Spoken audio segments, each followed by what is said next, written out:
moments that break us down, searching for light when the world spins round. But in those cracks, the purpose is born, a new way to live when the old is torn. It's more than a story, it's the rise from the fall, a place where your purpose starts to call. With Dr. Stephenson, wisdom takes flight, turning your pain into hope, into light. Collide with purpose, embrace the change. Every story's got a fire in its flame. Tune in, listen, find your way to take life's hardest hits and turn the page. In the podcast, the truth is found. Collide with purpose, let love abound. From heartbreak to strength, the lessons unfold. It's about how we rise, not the stories we've told. Guests with their journeys, sharing their light.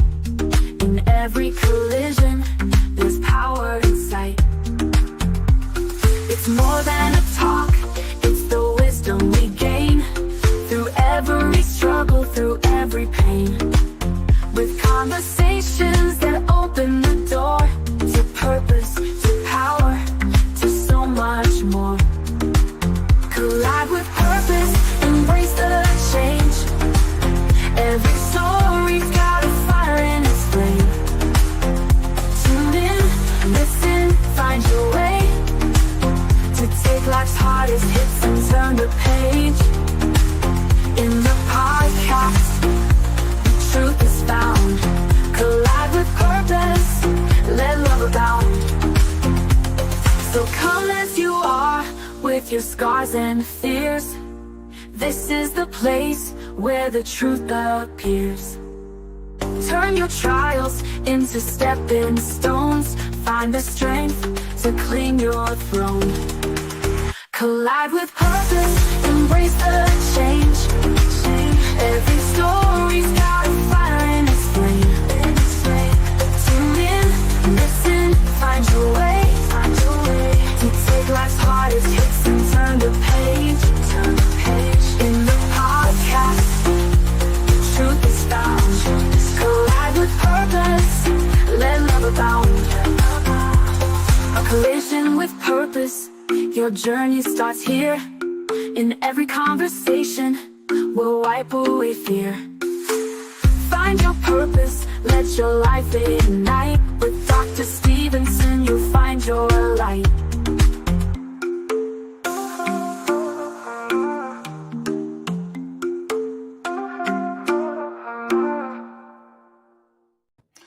Good morning, good afternoon, good evening, good night, wherever you are. Welcome to a Collision with Purpose movement.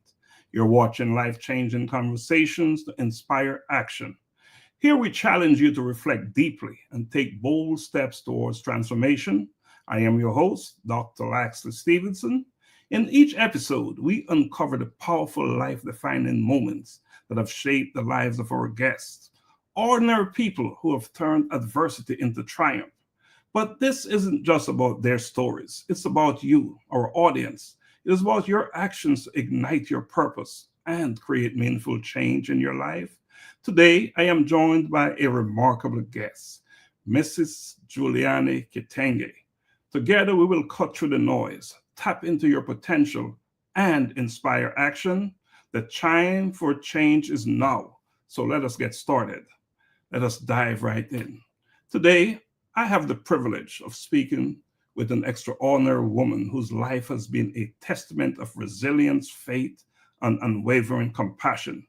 Juliana Kitenge is a nurse, a philanthropist, and the founder of An Eagle's Wings, Inc., a 501c3 nonprofit organization that provides vital assistance to families in Africa, the Philippines, and India who are impacted by childhood cancer, while also caring for the elderly and children in poverty.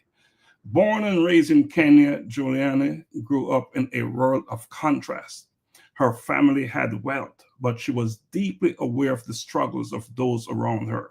From a young age, she felt called to help others, a calling that led her to defy expectations.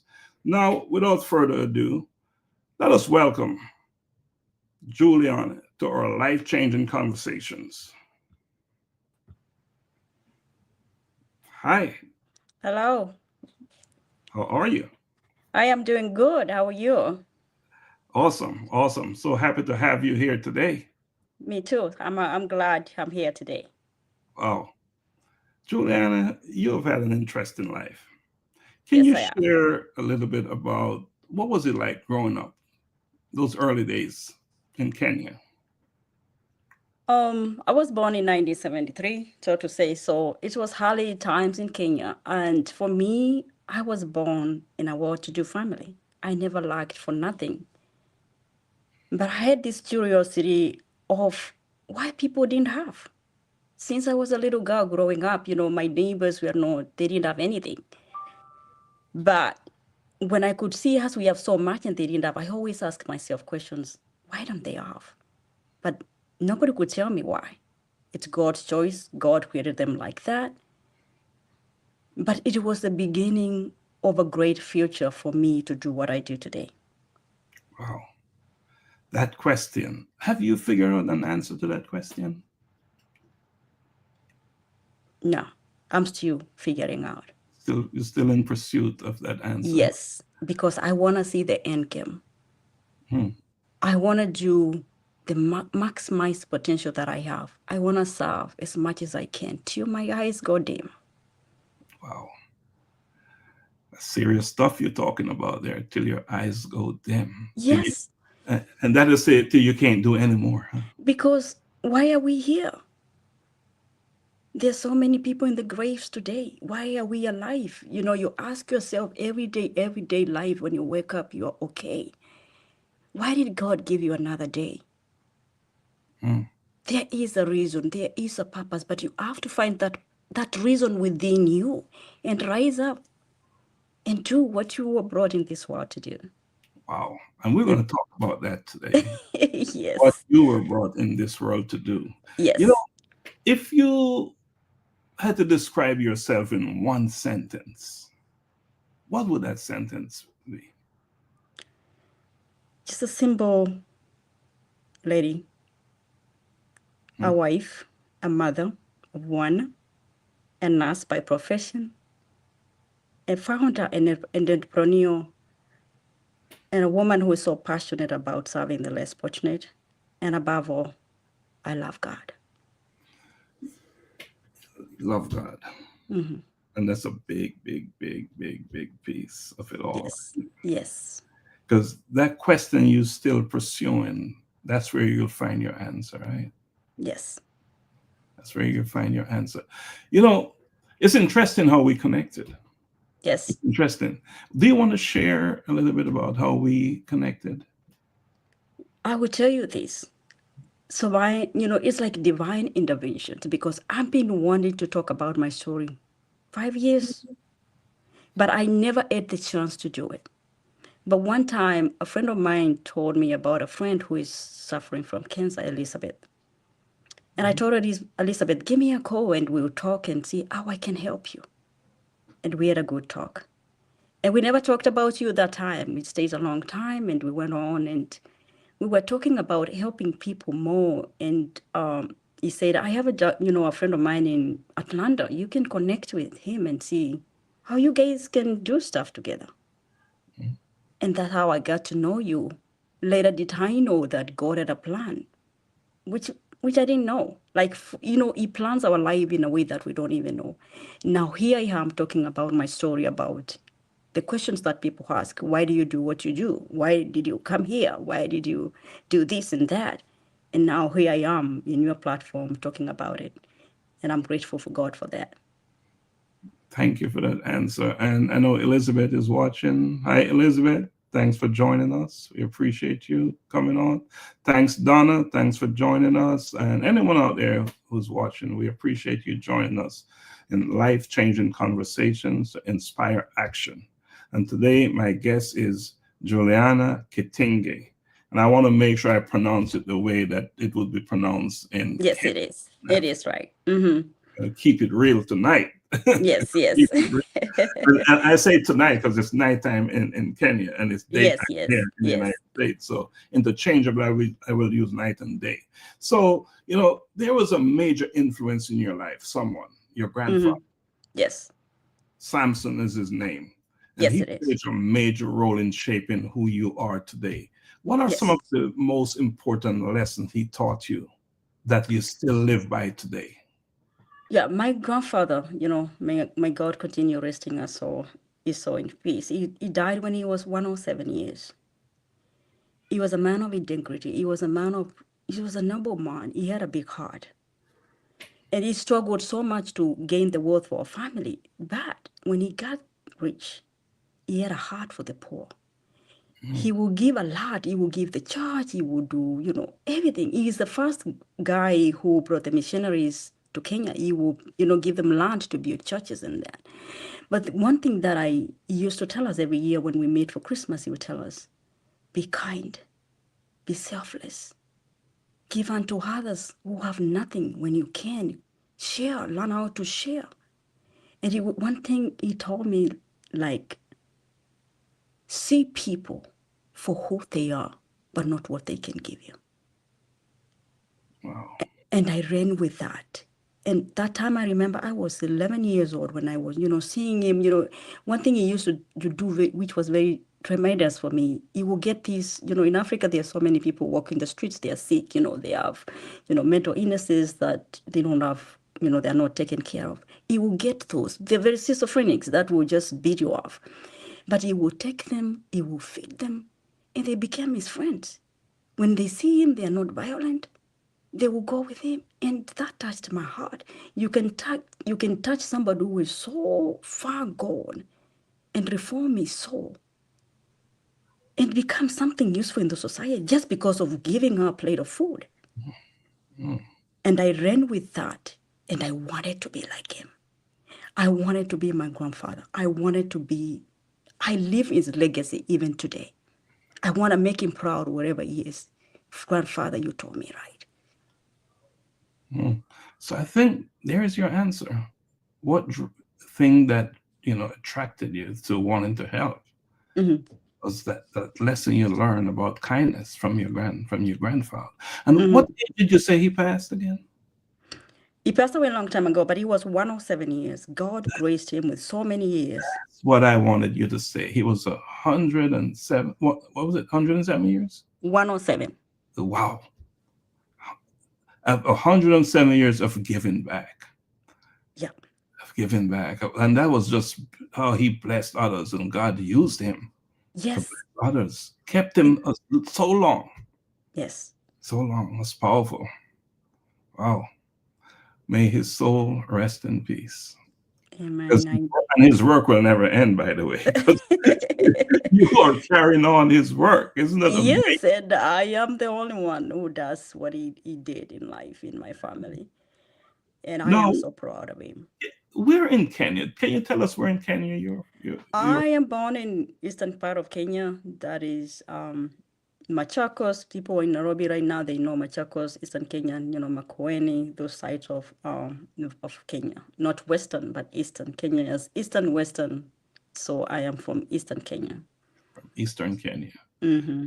Awesome, awesome. We're going to Kenya in June, So and that's so good. maybe if we get the opportunity to Mm-hmm. go to where you're from, or I know at some point we At some will point, yeah. let Mm-hmm. that happen, right? You know, Yes. Juliana, you had a childhood of contrast, right? And where you experienced seeing injustice very early. You Yes. grew up in wealth, however, you were deeply aware of the struggles of the poor. Yes. Was there a moment when you truly felt the injustice of that it really touched you, or can you Yes. describe that moment? Yeah. So in our family, there are farms, and those who are in Kenya right now, they know people come, they're casual laborers. People come, they do, casual jobs, they plant, they harvest. But those days, back in the days, when they came to our home, at the end of the day, they would talk from morning to sunset. And at the end of the day, my mom would say, give them a kg of corn, or, in America, they say a pound of corn. And these are neighbors that I knew. They had 4 kids, 5 kids. And I'll tell my mom, how 1 kg the whole day? So my mom would tell me a day by that time was $1 a pay. But then they didn't want the money because it wouldn't buy anything. They would say, just give me food equivalent to the dollar. But my thinking was, okay, that was the pay at that time, but I'm asking my mom, you have more, you can add more. My mom would say, no. Go to the neighbors, everybody's paying the same pay. But it bothered my soul. And I never understood, how 5 kids will eat 1 kg of corn. No, nothing. But the mothers will talk during the day. Oh, we just went home and boiled the maize like that and we ate. And I used to feel bad. And, and because nobody was listening in the family, like, no, you can't add more because that will be, tomorrow they won't get anything if you give them 2 kgs today, then tomorrow they will have to farm for free. Then I started stealing. And stealing is what I would say, stealing because I was taking that maize, that corn without my mom knowing. And I would give to the neighbors. And they became my friends. And every time I'm not there, my mom will say, Juliana, so many friends around here. I don't know how a child will have more friends than the mother. But I was giving them food, these 20, 30 bags of corn. I would just scoop and give them. But it didn't take long because my mom realized something is going on here. Somebody, you are eating too much, this food is going down fast. But my brothers and sisters, they knew this, but they never told on me. That's one thing that I don't know why they didn't tell on me. But now my passion for wanting to have my own stuff, my own money, to give as freely as I want, was ignited. And I wanted to be a nurse. I wanted to be something that people can come for free, like come to me to a clinic. I'll give them whatever they want. I'll buy them food because I have my own money. That is where now my thinking is like, I need to do something. I need to go to college. I need to get money. I need to find a way of helping these people without doing what I was doing at that time. Because at one time, mom will know, and then mom will say, stop, take that one. She can't share the food, So that's what my thinking was. But, I felt like they could have given them more because they had more. Mhm. Yeah. So there are people working on your family's land, and they're making $1 a day, Mm-hmm. Yes. and you saw a need, Mm-hmm. secretly Yes. give them food. And what made you so different from those around you? What is it that made you Because different? when you have the heart, it is like the way you see a beggar in the street. Not everybody will look at that beggar or will care what they are doing there. But this thing in you tells you just give them something. Or you see an homeless man. You something will tell you just buy him lunch or something, And that is the something that I didn't understand. What this propels you to do this? But I just felt merciful. I just felt, what if it was me? Mm. I would want the same too. What would I do with 5 kids and these casual jobs? So that's the thinking that I had that time. But as little as I was, I didn't understand where the world has these poor people and these rich people, and nobody cares about the other. Mm. That's the thing that I had those days, because I was a teenager by then, but I didn't understand these things, until later on, when I started to learn about God and how He created His sovereignty, the rich, the sick, the poor will always be with us, those kind of things that I learned later. They're supposed to be here, but it is whoever has to help them. It's interesting that you had a major challenge because your family wanted you to be a teacher. Mm-hmm. You had other ideas, and it cost you. That decision to become a nurse cost you. How did it feel to fight for your own dreams, even when it meant staying home for 2 years? And you can explain what staying home for 2 years is Yes. all. So when I finished high school, our family is a family of teachers. My mom was a teacher, my dad, my sisters are. But I never wanted to pursue that field. I thought just going to a class and teaching a child, that's okay. But there are kids here who need my help. I could see kids dying at home because the mothers did not have health. They couldn't afford to take a kid to the hospital. And my thinking was, as naive as I was, I'll be a nurse. I'll put up a clinic where they'll come for free, and I have to just treat them. That was my thinking. But my mom was like, no, we can't get nursing college. You have to go to teaching. But I said no. So the punishment was, you stay home for 2 years, but within these 2 years, then I'll change my mind. I've stayed home long enough, so just go to teaching school, teaching college. But I was determined. Mom, I want to go to nursing school, and I'm not taking anything else. So after 2 years, the neighbors, my mom friends were like, why is your daughter home? It's been 2 years. My daughter wants to go to nursing school, but I'm honored to go for teaching. And the friends would say, just take her to whatever she wants. And that's how I ended up in nursing school. After 2 years, my sisters had already gone to college, and I didn't care. I was just doing jobs at home, because I felt frustrated. You feel, it's your dream being shattered. Like, this is what I want. It's like me telling you, eat this food, but you don't want to eat that food, but just eat it. You see? So that's how I felt. My mom is shoveling my the teaching job to me, but I don't want that. But I want in a mode of like defiance. I don't care. If I stay home, I don't care, Mom. I will stay here and get old, get married, and I'll figure things out when I get married. I'll go to college then. Yeah. Wow. Yeah. From then till now, you're still. Yes, from then till now, I came to America and I became a nurse, and I do what I love. Do what you love. So I just want to acknowledge comments here from Philip White, my boss, Juliana, more grace, woman of God. The lives you have touched over here are overwhelming. You have a big heart. May God take you to higher levels. That's your. Thank you. Yeah. So I think this is a good time to take a quick break. And when we come back, we're going to talk about your daring move. Yes. To come to the United States. And so let's take a quick break and we'll come back. Okay. I'm a bold kid, I'm a bold kid. I'm a bold kid, I'm a bold kid. I wake up in the morning and I praise the Lord. I thank Him for His protection, and I walk in His steps, declaring that today's provision is set up for me. I love God and I love my friends. I'm a bold kid. I'm a bold kid. I'm a bold kid.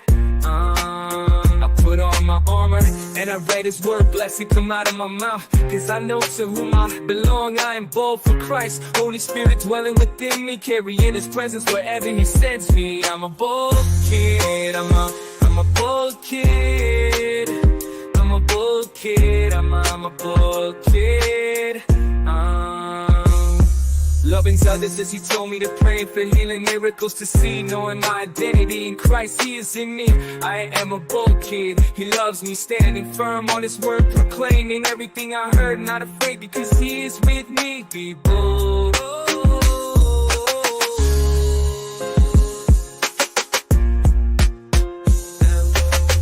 I'm a bold kid, I'm a bold kid, I'm a bold kid, I'm a bold kid. Put on my armor and I read His word, blessing come out of my mouth. Because I know to whom I belong, I am bold for Christ. Holy Spirit dwelling within me, carrying His presence wherever He sends me. I'm a bold kid, I'm a bold kid. I'm a bold kid, I'm a bold kid. All right, welcome back to Life-Changing Conversations to Inspire Action. And today, my guest is Juliana Kitenge, and she is inspiring actions. Welcome back, Juliana. Thank you. All right, so I want to talk about the daring move you made to come to America. And Yes. Can you share with us how all that transpired, how that happened? How that happened? Okay, in short, I will say, okay. So when I became a nurse, I was working in one hospital in Nairobi. And I was working in the outpatient, they call it in Africa, but here is the emergency room. And in Africa, when you go to the hospital these days, you have to buy a card, like a page where they will write your, prescriptions, your conditions and stuff like that. So these mothers will come with their kids, malnourished, diarrheaing, convulsions, and they have no card. And they will sit there a whole day. And I ask the mother, you have money, you buy the card. They will say, I don't have anything, mom. And I just felt so bad. So what I used to do, I will filter them, whoever doesn't need that. I will just buy their cards, maybe 10 of them, 15 of them. And I'll buy them the cards. And went on, and they will tell each other, if you don't have anything, you don't worry, there's a lady there, she sits in this office, you can go and she will help you.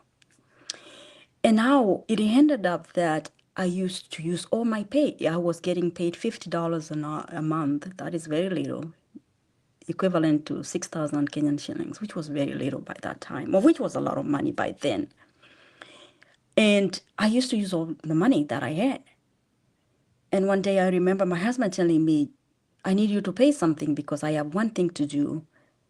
And I was just like, I don't have money. I said, I don't have money. I said, what do you mean you don't have money? I said, I was just murmuring. Oh, there was this woman, she was struggling with this and the kid was dying and I paid this, And my husband never said a word. He just said, you're going to give, how are we going to live if you're just giving all the money out? And right then I realized, I'm going to lose my marriage because every day I'm giving. But I couldn't stop, Dr. Laxley. I couldn't stop. The following month, I have no money. And one day I was driving home and I tell God, take me somewhere. I don't know where. I hear people go to America. I hear people go to United Kingdom. I hear South Africa, Take me somewhere where I love enough for my family and more for your people. And who is God? I am walking in the streets of Nairobi. I will never forget Tomboya Street, the ones who are walking from Kenya right now. And I see a magazine written, Live and Work in America. And I buy that magazine. And that is the beginning of my life to come here. Divine connections, God planning everything for me because of that one thing I said. Give me more for your people. Not for my own needs, but for your people. Wow. And here I am today because of that one word that I spoke to God. Because I wanted to protect my family because, yeah, for sure, if you're earning money and you're just wasting it, your husband will not understand what are you doing. Because we don't all have the same calling. But for me to prepare for that, I knew God was somewhere. I knew he was listening. I knew he would see what I was doing. And lo and behold, that was the key. It had everything. It had how you're going to get here, what you're going to do, how you're going to start working, how you're going to start your Social Security. In the back of the page, it had go and apply in this place. And I remember going to my husband telling him, oh, I got this thing. We can apply for green card. He asked me, Juliana, do you know how many people apply for those things? Millions of people. Do you think Juliana's name will be picked up? And I told him, I have this intuition in me that this is it. God wants me to do this. Reluctantly, we went, applied for the green card, and we got it. And now the journey became preparing myself to come here. But everything that you do positive and you do to people, there's always a downside of everything. And I remember I had a friend who the mail was coming through, and when the mail came for me to start preparing, my friend threw it away. But who is God? I started having these dreams. On August, I will never forget 2004. It is showing me, Juliana, you're supposed to go to the embassy September 25th. And I dream again, September 20th. And I tell my husband, something is not right. I'm dreaming like we're supposed to go to the embassy. Say, you're always, you have anxiety. You wait. They will send a thing. And the third time the dream came. And I went to a booth, like this phone booth, and I'm calling Kentucky Consular, please. My name is Juliana. I was talking so fast. Now I talk so slowly a little bit, but the British English, the lady would say, slow down. My name is Juliana, and I think I'm supposed to go to the embassy. And she said, yes, ma'am, we have sent you a mail to this address and it's been signed for. I didn't get it. I didn't get it. And then she said, I am going to send something in the mail. You go to the embassy. And that's what happened. I got it. I printed from my email and I went to the embassy and I got my visa. Later on, I asked my friend whether she got the thing and she said yes, but I got jealousy and I tore it apart. And I told him the door that God opens, no man can shut. He can send angels to do anything because that is the door that he had paved for me to do his work. Wow. And that door continues to open wider and Yes, yes, wider than wider. And let me tell you the funny thing. My family lives here. We are all the Moses family, they live here. We are blessed too because we were well-to-do.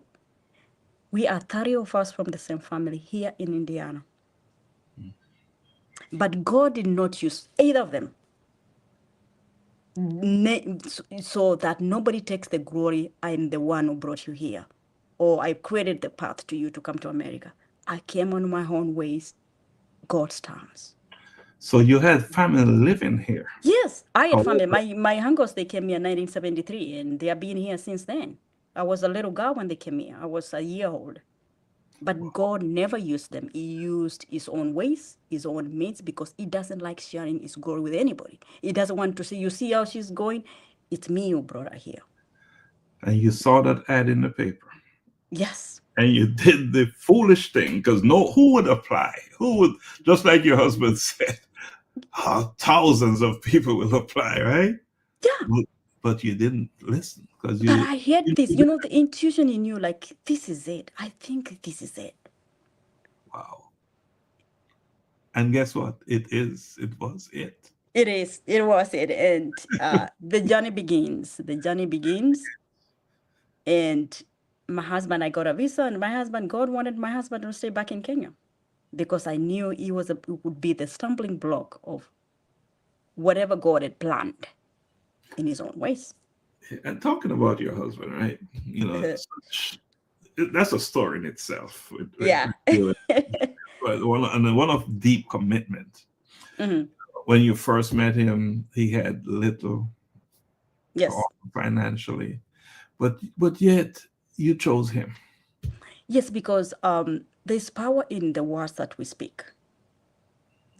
And when I was growing up, I used to say, I want to get married to somebody who has nothing, so I can experience what it is to lack, what it is to struggle.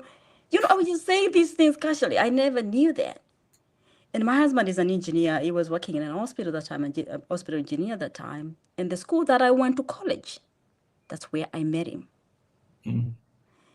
And I met him through a mutual friend. Let me tell you the funny story. God is I don't know how God works.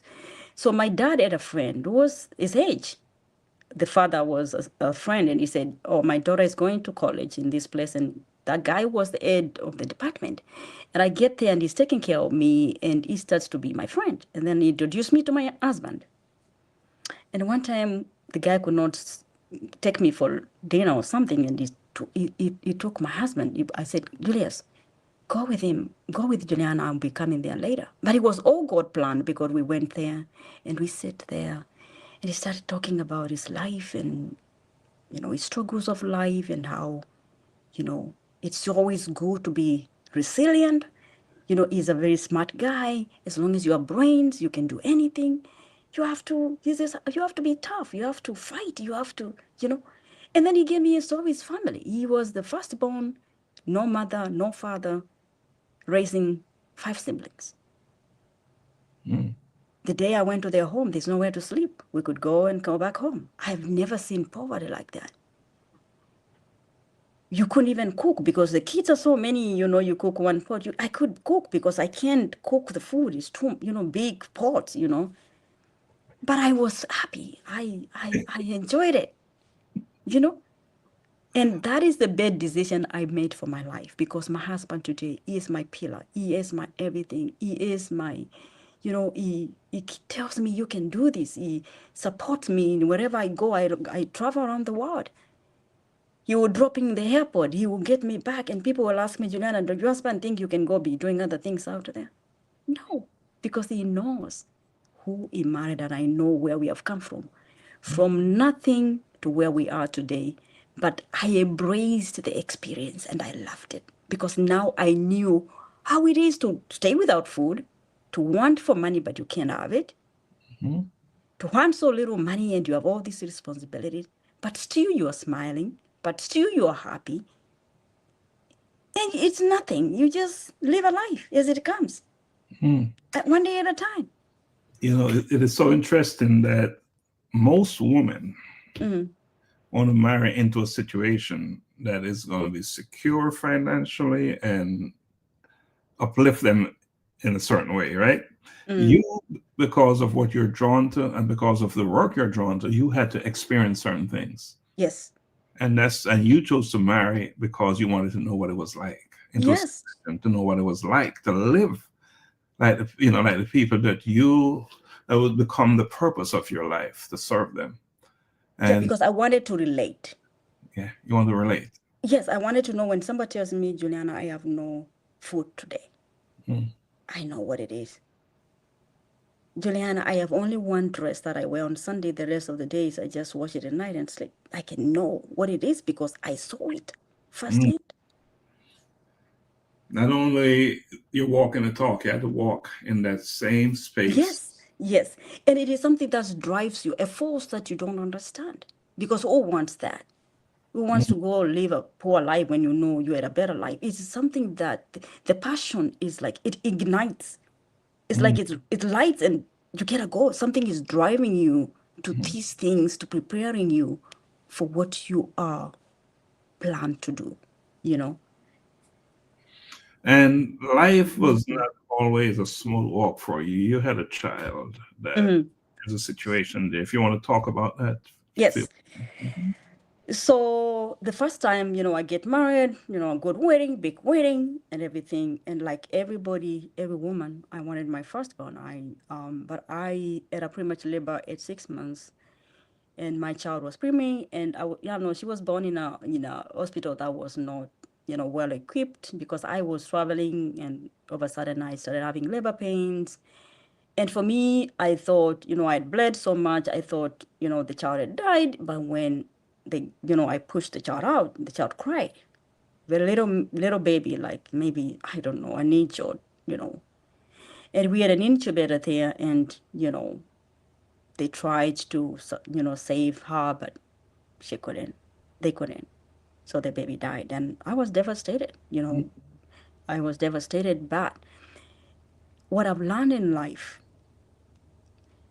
things always happen for a reason. And for what I've learned, I don't complain when adversity comes my way.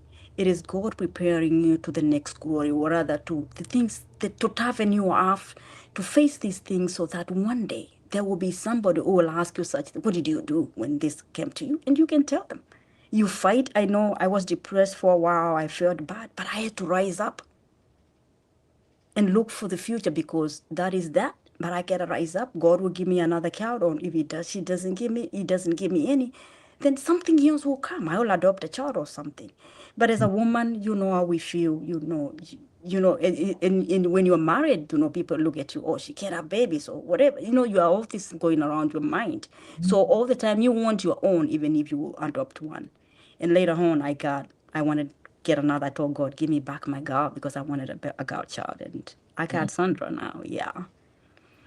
Let's talk about Sandra. You brought her name up. Let's talk about Sandra. Tell us about Sandra. Sandra is brilliant. She's in college right now. She's majoring in biochemistry. And she is a kid who steals my soul. She's like me. She's passionate about things. And she reminds me of my resilience of life. So back in 2016, she was 13 years old. Child was well healthy, nothing going on with her. And one day I get a call from the school nurse. Come quickly, your child is not feeling good. And my heart sank because she said that the pass rate was going to over 200. And as a nurse, you're like, something is very off. And that day, I remember my husband, you know, he travels a lot. He was here. And we went there, and my child is there saying, Mom, I don't know, Mom, what's going on. And we went to the doctor. The doctor tried to listen to our lungs, and he said, I can't hear anything. I can't hear any sounds. And she said, you have to go to the emergency room. And we go to the emergency room, and they get an X-ray, a CT scan, I think. And they said, your daughter's lungs are full of water. And there's a tumor sitting on top of her heart. That's why the pulse rate is going so high. But they didn't tell us what was going on. You know the way you go to the hospital with something bad, you know, the nurses will come in and out, and the doctor will come and they will ask, are you Sandra's mom? Are you Sandra's dad? The doctor will see you shortly. And we stayed there for a long time, and the doctor came and said, I'm sorry, Juliana, your daughter has cancer. When you hear that word, cancer, it doesn't matter, Dr. Laxley, out of your heart sinks. Oh, what comes in your mind is death sentence. Oh, what comes in your mind is years of struggle and stress. And I'll tell you, from that day, me and my husband, we got confused. Like, it's like the mind switches. You're not thinking straight. And they said you can't even drive out to the hospital. They had to uplift her to another hospital. And on the way, my daughter is calling me, Mom, where are you guys? They're putting me on oxygen. I can't breathe. I don't want to die. You can imagine your own child, you know, yelling for you. We are driving, me and my husband. One thing she always reminds me, when you talk about my story, talk about this. I come home and I'm trying, it was Indianapolis. I'm trying to get a few clothes because we don't know when we're going to come back home. And I get a suitcase and I am putting shoes. I put all shoes. I went to a room. I got shoes. My husband, we are putting shoes in a suitcase. All shoes, Dr. Laxley. I didn't know how. We get to the hospital. And my daughter said, I need to change. And I opened the suitcase. It's all shoes. She said, Mom, what did you do? I said, what happened? They're all shoes. And I said, oh, I think I didn't know what I was doing. So we had to go to Walmart, you know, here and buy clothes. But that starts the journey to fight cancer. That starts the journey for us to live a life of fear. Is he going to die? Is he going to live? What is the doctor saying? Is our medication responding? But I tell you this, during that time, I taught God these two things. If it's your will for my daughter to live, I'm grateful for giving my child for 13 years. And if it's your will, God, heal my daughter. But if it's not your will, Father, take her home. I don't want her to suffer. And those are the two prayers that I prayed when I was in the hospital, because I couldn't pray, I couldn't read the word, I couldn't do anything. And here's my daughter, they drained 5 liters of water from her lungs. And now she started breathing well. And now you know how it goes. They do the biopsy, and they couldn't touch that. They couldn't operate because it's so close to the heart. And they started giving her then chemotherapy. It was, large lymphoma, large BC mediastinal lymphoma. And the journey begins. I'm sitting there day after day with my husband. We quit working. We just stayed by our side. And right in there, I heard like a voice say, it's about time. Go help my children. And when my daughter was not even healed, I started now the foundation. I started helping the kids who have cancer. I started thinking about, I had all I needed, good doctors, scans, everything was paid for. I thought about a child in Kenya who doesn't have even food. And here comes the doctor. You can give chemotherapy without checking where the blood draw, where the counts at. They need scans. These people cannot afford it. And I thought about that. And let me tell you, God opened the door. Here to get people to help is hard. In Kenya, they would think, oh, you are a scammer or wherever you want their photos. I called my sister one time and I said, go to Kenyatta Hospital. It's an hospital in Kenya. And I need you to get me kids who are poor. She got me 40 kids. And the hospital, they had signed, oh, this one. And now we started the journey. But the bad part, all those kids died, 40 of them. Because they go to the hospitals when the cancer stands for metastasized everywhere. The doctor wants this, they can't afford it. So what do? They go back. They sit and they wait for death. You know, all through your life, you've been tested. Yes. But you've faced every single test and just ready to welcome whatever the outcome. Yes. Because you've always seen value in the outcome and how you can use it, even when it's at the cost of losing Yes. your daughter. Your first one you lost and the second one. Mm-hmm. However, the outcome for the second one was very different for Sandra. Yes. And now she's in college. Yes, and that was 2016. Now she's in college. And I tell you this, the day she stepped out of that hospital, 2016 June, she has never gone back. Never gone back. She has never had side effects. Cancer is gone. Forever. Forever. This has been 8 years. Wow. Since that time. And what a powerful testimony. And God will show me dreams. I tell God, you gotta show me a sign. You gotta show me something that she's gonna be okay. And I'll tell you this one thing. God will show me the cancer, the hair fell off. And she will bring me dreams of Sandra graduating college. And there's a lady who came to me to tell me, Juliana, we need to talk to Sandra. If she goes, then she goes where she's gonna go. And I say, my daughter is not dying. Because some people are very insensitive when people are experiencing some, illnesses, and they will tell you sorts of things. Oh, she's gonna die. Nobody survives cancer and all that kind of things. It's very inhumane. It's like, don't say anything. And I told her loudly, my daughter is not gonna die. And we started this journey, and I would document the dreams that God will give me. My daughter's hair will come out calcate, like cowed out. And the lady could see. And at the end of the day, when Sandra got healed, she said, Juliana, pray for me. I want your faith. And I did pray for that woman today. She talks about that story and how she came to know Christ because of my resilience and the faith that I had in God. And it's also interesting that Sandra wants you to tell her story, because it's her story as well. Yes. And one day she would tell our story. Because, the trauma of cancer, and now she's healing in a way that she would tell. She was very young that time. 13 is she's just a little kid, not knowing what's going on with her life. Wow. Amazing stuff. Amazing. I think we should take a break. What you've just shared with us is so powerful. But before we go on break, I want to acknowledge Mrs. Marsha Martin. She's joined us. She said, awesome move of God as always. Sitawa Kisiangan Elizabeth says, hugs, Julie. And she says that cancer is tough. And, of course, she's beating cancer. She's fighting cancer, and it's a tough one as well. So, a brave woman who's really out there doing it. She's the reason why we are talking today. Yes. She led us to. Yes.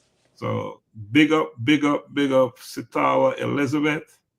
It's always good to see you on the platform. All right, so let's take another break. And again, I'm going to play Bold Kid because it reminds me so much of who you are. Okay. I'm a bold kid, I'm a bold kid. I'm a bold kid, I'm a bold kid.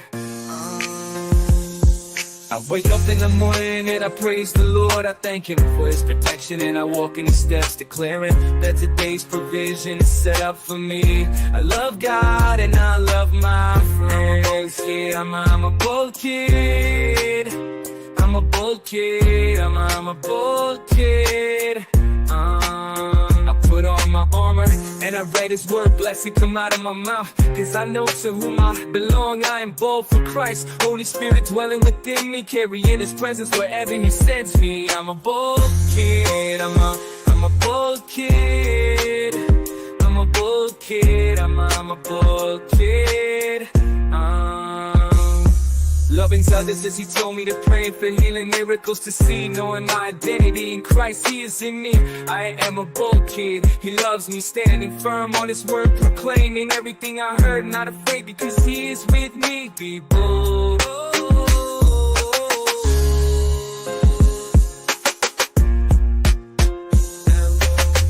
I'm a bold kid, I'm a bold kid, I'm a bold kid, I'm a bold kid. Oh, put on my armor, and I let His word blessing come out of my mouth, because I know to whom I belong. I am bold for Christ, Holy Spirit dwelling within me, carrying His presence wherever He sends me. I'm a bold kid, I'm a bold kid, I'm a bold kid, I'm a bold kid. All right, welcome back. Welcome back to Life-Changing Conversations that Inspire Action. And today, my guest, Juliana Kitenge, is inspiring actions. Did I get the name right? Yes, yes. That's so important to me. I wanted to say it like they say it back home in Kenya.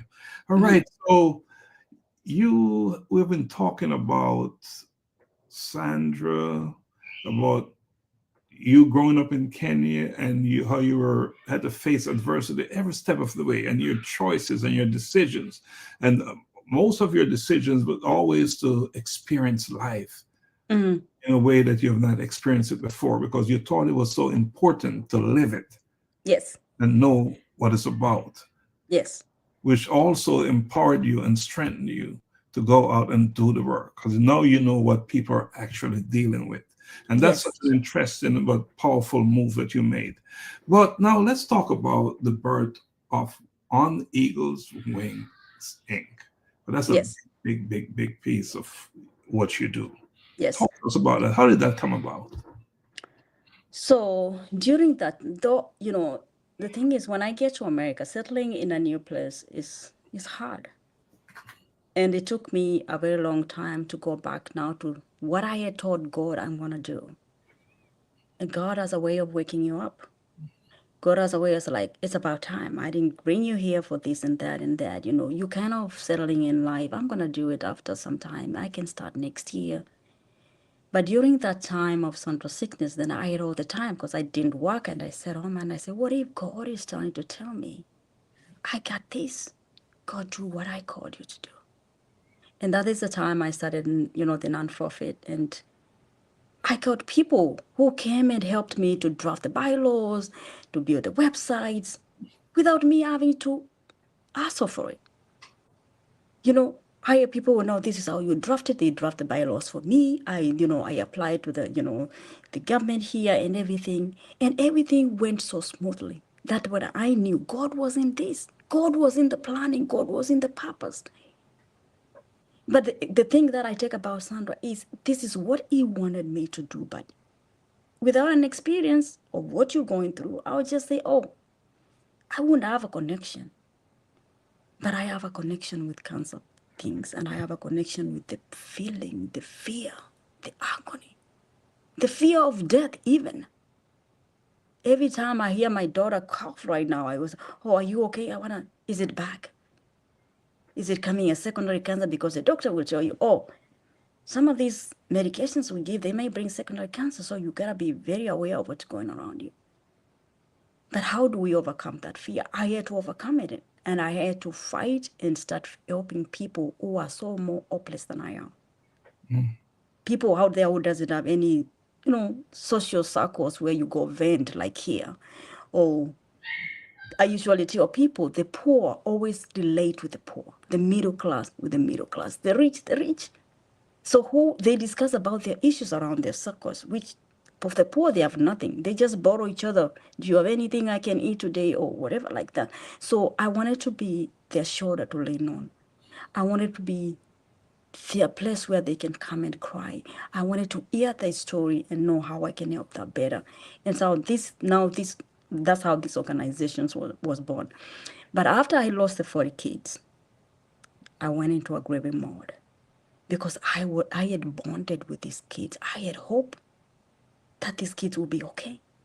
But they all died. I had questioned God, why? You called me to do this. You showed me these signs you're going to be with me. But they all died. But I realized you don't ask God questions. He's sovereign. He does whatever he does whenever he wants to. And I went to a grieving mode for 2 years. I could not talk about cancer. I could not do anything to do with cancer. Now I switched to feeding the people, the kids. I didn't want to talk about cancer anymore. I was in a grieving mode about cancer. It devastated me, and I felt bad because these kids were, they look health today, tomorrow they are dead, you know. So now, starting last year, I started now wanting to go back to my, I have kids in Uganda that I help, secretly. Nobody knows them, but now I've started now to want to revive. I've healed, so to say. My grief has passed on. Like now, I don't think about it in a bad way, And it's about time I fight. It's about time I speak to them. It's about time I get them the resources that they may need. If we can save one child, then that's my joy. If you can save one child, One child, one, that is that is my dream. And all I ask for God to provide for me is resources that I'm able to pay these bills they can get scans, they can get all these things. But we are getting there one day at a time. I'm going to share the link to your website, and you can talk to us some more about the organization and how anyone who's listening can support your. This is worth supporting. So I'm sharing the link in there right now. Yes, it's posted. So if you're watching us, if you'll watch the replay, please, and if you're so inclined and you feel like supporting, you can go to the website, and I've posted the link in the chat, in the comments section. So this is an organization that is deserving of your support. This organization is doing work not just in Kenya, it's in Uganda, it's in India, and you're also doing work in the Philippines. Yes, in the Philippines, yes. And so you are doing work on many continents. Yes. Yeah. You go through all the world and preach the good news and help the people. To help the people. Let me play a video of you in action. Your work in action, okay?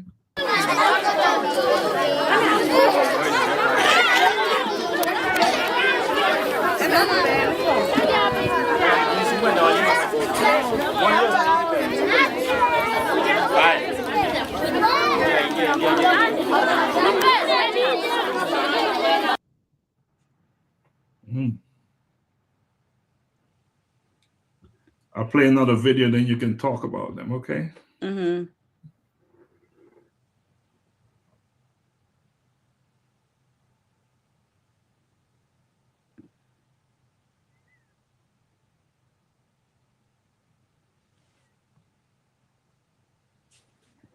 Wow. Talk to us. What did we just watch there? So this crowd of kids, these are poor kids. They're in Kenya. And these are kids that eat barely a meal a day. And for me, I have a thing for kids. They are in these situations by no fault of their own. They don't know why they were born poor. They don't ask questions, but they just go with emotions. Today there's no food, they sleep. So when I found, one of my volunteers was watching today when he told me about these kids, we started feeding them. And lo and behold, they come, they eat, they want to eat every day. They just a meal a day to them. They're looking forward for that day that we are feeding them. And I started this we are in Turkana, we are in Kitale, and we feed others in India. But people are suffering. You fast without you wanting to fast because there's no food. What are you going to do at 8-year-old, 10-year-old? They wake up, there's no breakfast, there's no lunch, there's no dinner. But that one meal that they know, this week we are eating, they look forward for that. Just a plate of food. So I feed so many of them. They are over 500. There are another place. There is another one in Uganda that I feed. And I look at them like they didn't know. They have no reason why we are poor. Why don't I have? But if I can save them and I can feed them for as long as I live, then I will. And I pray that one day, as when I go on to, leave this world, somebody else will take over and do the same.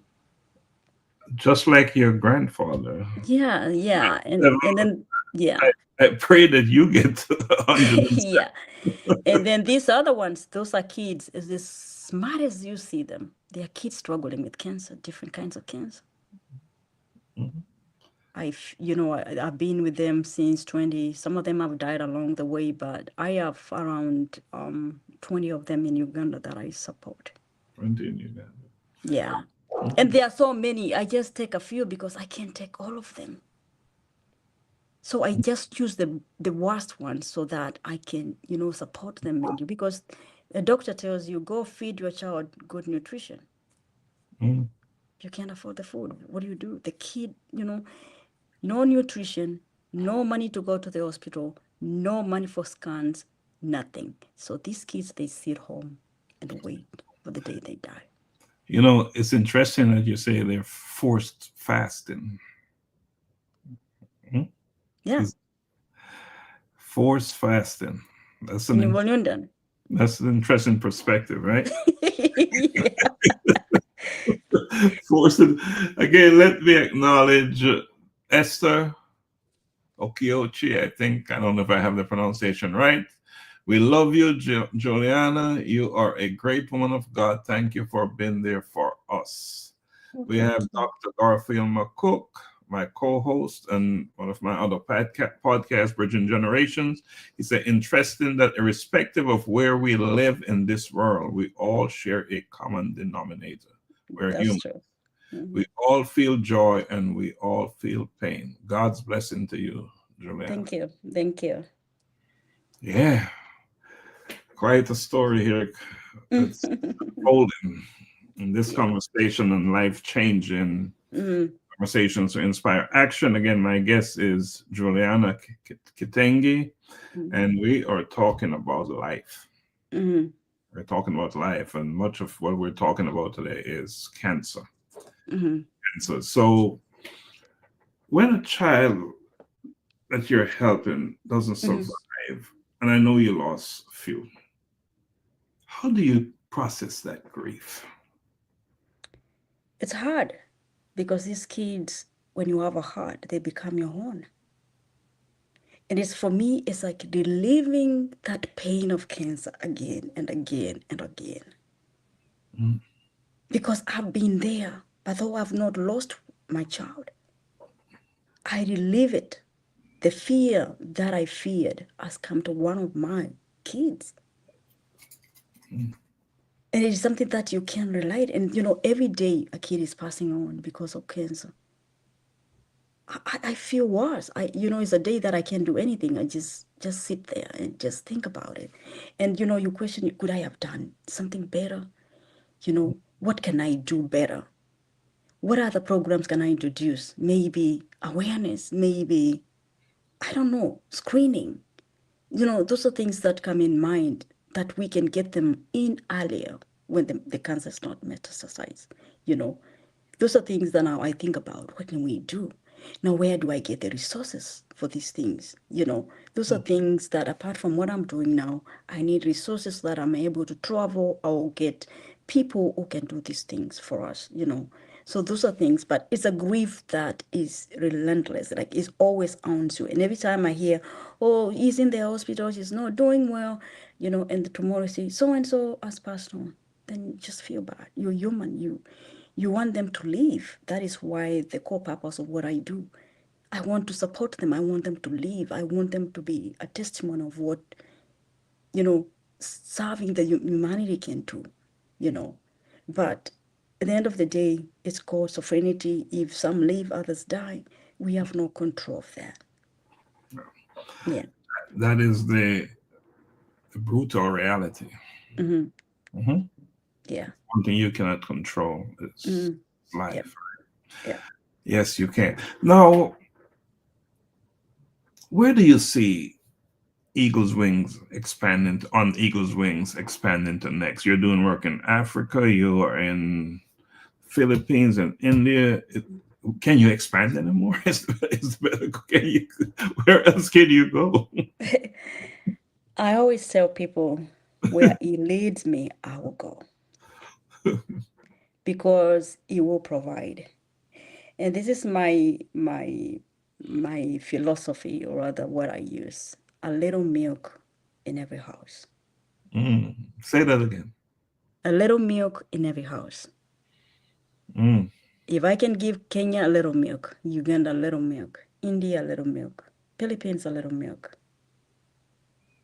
then everybody, we are all one people. Yeah, I'd love to see you go to the other side of the world, onto Jamaica, and give a little milk too. Maybe this is what it is, you know. And so for me, I just like people to know it's not your people who can help you. It's not only Kenyans who can help Kenyans. I'm sitting in America and I'm all over the world. When I go to Philippines, they wonder, she's here, she's from Kenya, and she comes to help us. And let me tell you, I inspire people. They start helping me, and courtesy of Oningo's Wings, they start helping their own people. And that makes me so happy because I'm just igniting the fire and I get out. There you go. There you Yeah. go. Just start the fire, right? Yeah, I ignite Others it. will take. They get their passions up. And for me, I always go to oversee what they are doing on the ground now Yes, yes, indeed. because they want support their own because I kind of motivated them. You are African. You are in Philippines. You are in India. You know. I'm going to hit. This is a very personal question. What kind of support are you getting from Kenyans in America? I'll be honest with you. Nothing. You're not getting support from Kenyans in America. No, the support that I get are people who really don't know me, but they love what I do. Not from friends, not from anybody that I know, but people who watch and connect with what I do. Mm. And more so, I'll attribute to God supplying all the needs of His people through me. You are a nurse Yes. and you work for a living. Mm-hmm. You work to put food on your table. Yes. What percentage of your salary are you committing and donating to your work? 50%. 50%. We go, me and God, we share half and half. Mm. If I had today $1,000, $500 will go to the poor. Mm. Because I never wanted to tell a child struggling with cancer, there is no money, I'm waiting for the donors. I wanted there to be money all the time for them. And I prayed God to touch my husband that he won't say, so what do you work for? God blessed me with that prayer that he accepted me to do that. What a great decision you made I back had in. no other choice because Dr. Lex, you have to, I have no funds, and I sacrifice that. But I love it because my wells never run dry. You can never outgive God. Mm. You can never. He will give you until He surprises you. Because it's from the heart, not from the doing. I never lack for nothing. Every time. I will surprise you. Yesterday, 2 days ago, somebody, had a need, not cancer stuff. And I said, whatever you have, you can give it to me. And I gave that person $500. Today, this morning, I get a check, $500, exactly the money that I rented that person for my organization. Because $500 every week is what is for the organization. I give that money, I push it there in case I use a little and say I'll refund it. But what God wants from us is the will to do it. Don't worry about where money will come from. Don't worry about how you're going to do it. Because this is something that is not benefiting you, it is benefiting the people. We don't get money to buy cars, build houses. I tell God, it's for your children. And He always will touch someone somewhere who I've never met, who I don't know. And he will send money for the need, for the missions. Like now, I plan to go to Kenya. I need to raise 5,000. It comes. I need to go to Philippines like in April. The money is already there for it. I do the budget. God, I need $4,000. I don't know where it's going to come from, but I have faith you're going to provide, and he does. It will be there. It will be there because it is, you can never outgive God. You can never compete with him. He will show you great and mighty things that you'll be surprised because it is for his children. And your work is mandatory. Yes. It must be done. And now let's change up things a little. I'm going to I have this segment where I call quick fire fun questions. We've been talking about serious stuff, but let's change it up. Okay. If you could swap lives with any celebrity for a day, who would it be and why?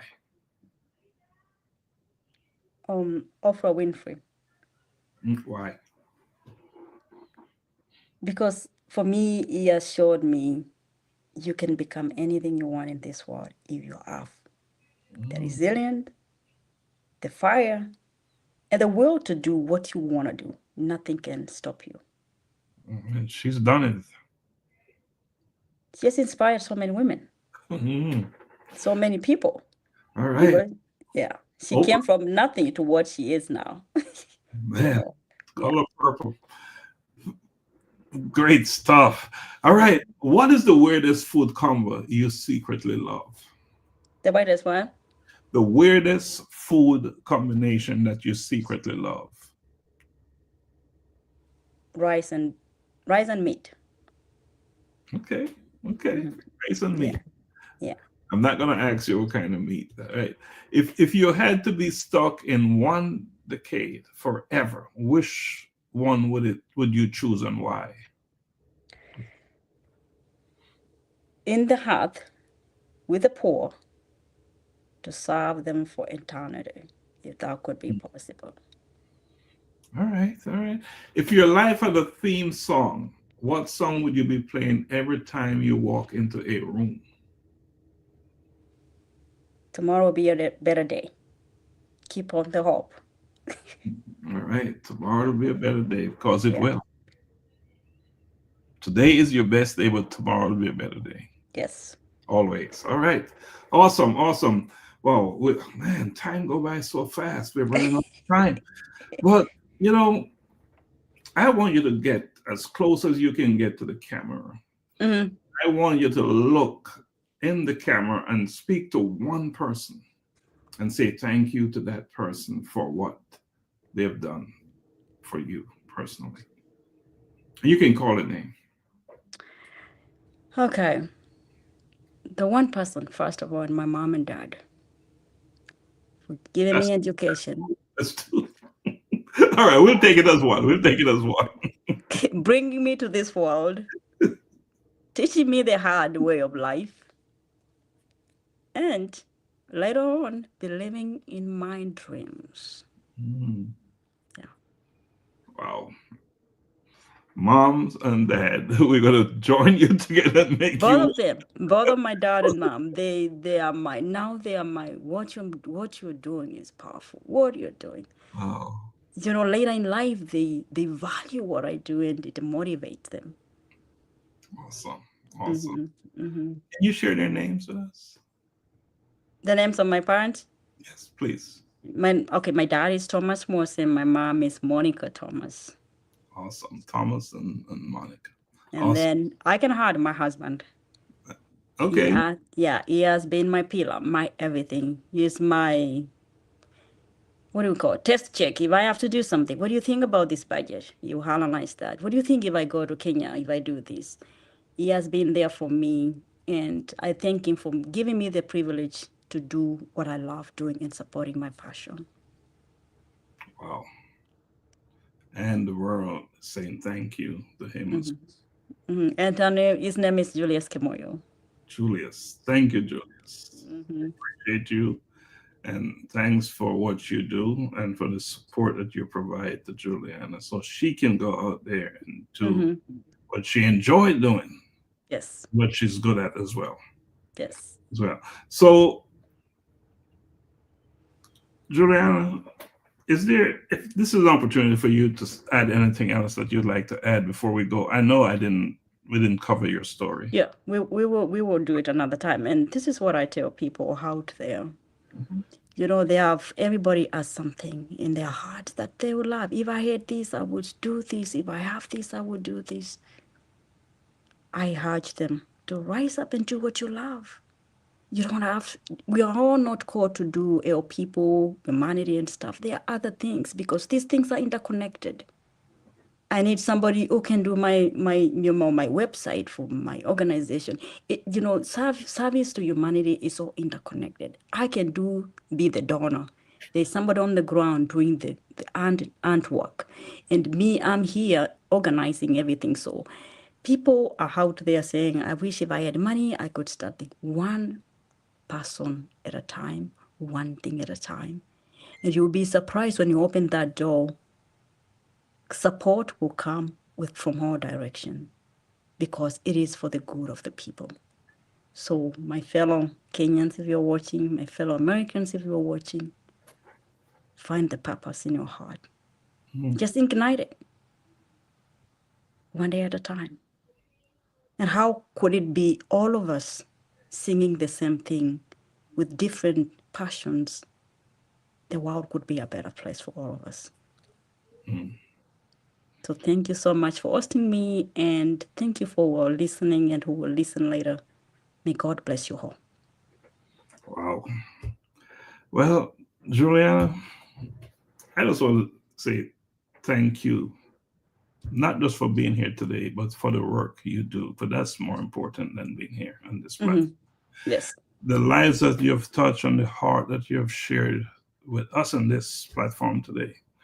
Your story is one of deep sacrifice, unwavering faith, and a relentless commitment to lifting others up. Thank you. You have experienced pain, but you have taken your pain and turned it into a purpose. Yes. That's changing lives. And that is nothing short of extraordinary. Yes. Hearing your journey from that little girl growing up in Kenya, taking things off the family's farm and giving it away. From then you knew that your life was not about you, but it was meant to help and serve others. To you, leading on Eagle's Wings Inc. It's all a reminder to all of us that purpose isn't found in comfort, but in the moments where we choose to step forward, even when it's difficult. And in your case, you made sure you experienced difficulties because you wanted to understand it better. Yes. You are living proof that love, faith, and perseverance can truly move mountains. Yes. And so to everyone listening, it is my hope that Juliana's story has inspired you as much as it has inspired me. If her words stirred something in your heart, the most important thing, and I think that's what Juliana was just saying, don't let it stop there. Do something. Take action. Step up, show up, and be that person who's going to make a difference in the world. Yes. Give,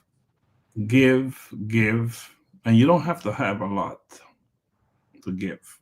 Yes. Yeah, just give a portion of what you have. Even if you're denying yourself sometime, it's okay. Because too often we find that we are overindulging in things that we don't need anyway. And can give more, right? So you should be a source of kindness to others. Because when you're kind to others, you're also kind to yourself. Yes. That is a way of showing kindness to, So again, thank you for your wisdom, Juliana, and for showing us what it means to live with purpose. Thank you. Yeah. And to anyone listening or will listen to this broadcast, keep seeking, keep believing, and keep having those life-changing conversations with yourself and others. So until next time, I say stay inspired and live a life of impact. Juliana, Thank you. you stay behind a second, okay? Okay. I'm a boy kid, I'm a boy kid. I'm a boy kid, I'm a boy kid. I wake up in the morning and I praise the Lord. I thank Him for His protection and I walk in His steps, declaring that today's provision is set up for me. I love God and I love my friends. Yeah, I'm a bold kid. I'm a bold kid. I'm a bold kid. I put on my armor and I read His word blessed.